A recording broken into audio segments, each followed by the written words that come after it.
So when I speak to some of the clients, they say that sludge should be produced, or how can you have almost very low sludge when compared to others, or basically what is sludge, or what do you mean by sludge, and what is there in the sludge, and how are we able to manage with very low sludge?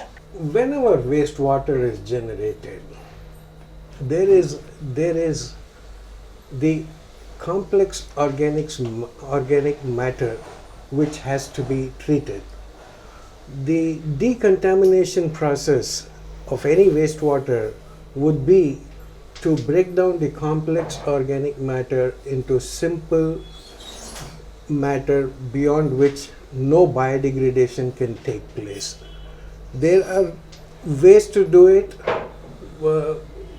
in terms of breaking the organic matter, the complex organic matter. It can be done either through the anaerobic process, which is basically in the absence of oxygen, you have a closed container, you can have the wastewater filled into a tank with no oxygen, and then it's fully covered. We call this the anaerobic process, or the septic tanks typically.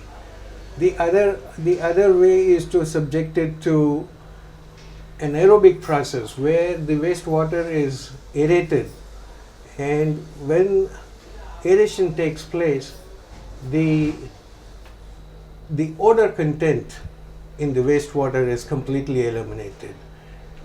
The advantages and disadvantages can be a different topic altogether, depending on the space, land availability, power, and so many other factors.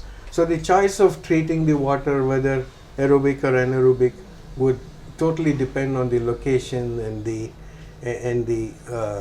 power availability and so many other factors. It can be done either way. So you were talking about anaerobic process and an aerobic process. So can you tell more about what is aeration or aerobic process?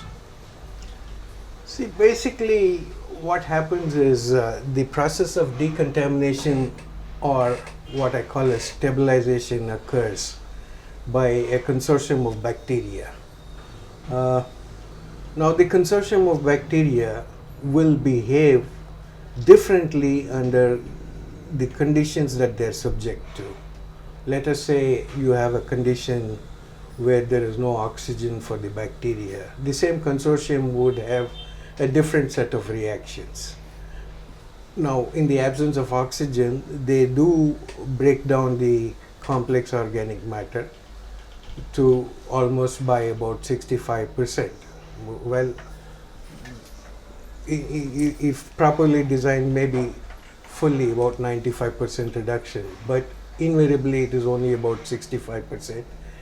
And in this case, what happens is in the absence of oxygen, you will have a lot of odor being produced, which makes it very, very difficult to handle, and the septic tanks have to be designed properly for that. Now, on the other hand, if you had to look at the aerobic process, the same consortium of bacteria, in presence of oxygen, break down the complex organic matter to produce something which is like a production of carbon dioxide and water with some biomass.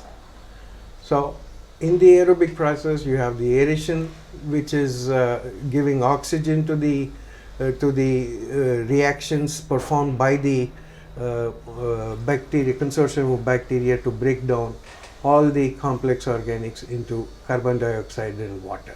So this is a good situation for treatment if the place where you're treating is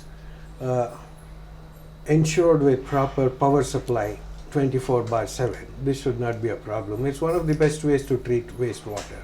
You don't have smell, you don't have any unsightly sludge to handle. It can be digested and absolutely safe for reuse after treating the water.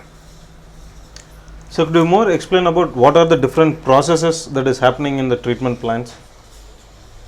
Like for example, you told about aeration. What are the other processes that happens in our treatment plants? Contaminated the water, which will contain some amount of carbohydrates, proteins, fats and fatties and detergents, and so many other uh, contaminants in the water. So you talked about the aeration process. So what are the different processes, or what is happening in the sewage treatment plants? There are different ways to aerate the wastewater. Now, when we talk of aeration process, first we have to realize that it's the consortium of bacteria which is acting to decontaminate the water. Now, when the process of decontamination occurs, we have to ensure that to have a sustainable treatment, the consortium of bacteria has to be maintained in the aeration tank or the reaction tank where all the reactions will occur. Now, designing a treatment process, whether aerobic or anaerobic, one has to bear in mind, unless you have the ability of the consortium of bacteria to be present in the aeration tank, nothing will happen. It is the bacteria which does the job. Now, aeration, the process of aeration is only providing oxygen for the reactions to occur.